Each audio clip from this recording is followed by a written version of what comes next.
আমরা ভুলে যাই নাই আমার বোন ফেলানিকে হত্যা করে কাঁটাতারে ঝুলিয়ে রেখেছিল।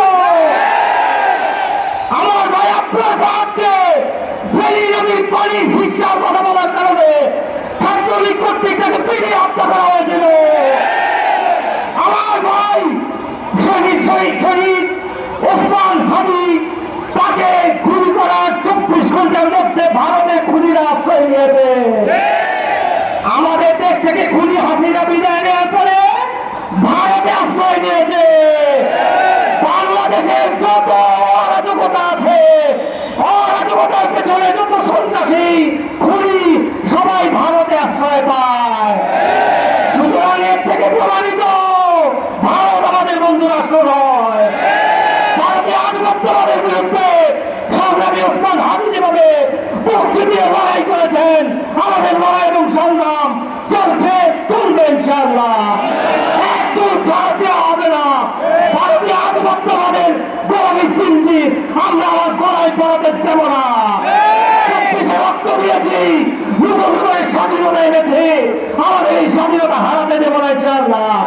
প্রয়োজনে জীবন দিব, প্রয়োজনে হাতি হব, রক্ত দেব, করে খাবো, তবু আমাদের আধিপত্যবাদীদের গোলামির চিনছি আমরা আমাদের বুকে পড়াতে দেব না ইনশাআল্লাহ।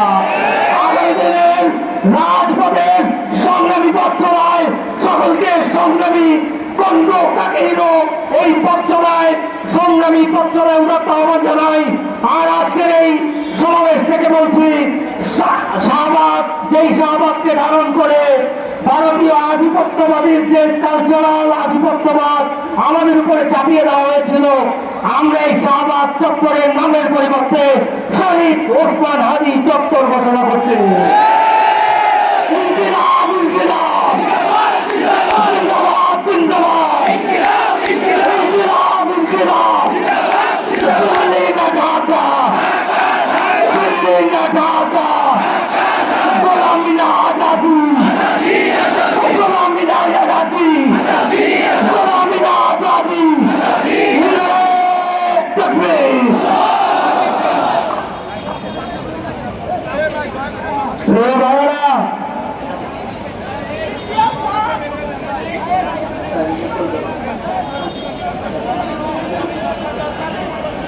সংগ্রামী বন্ধুগণ, এই মুহূর্তে আমাদের সম্মুখে একটি জাগরণী গান নিয়ে আসছেন সাইরুমের পরিচালক জাহিদুল ইসলাম।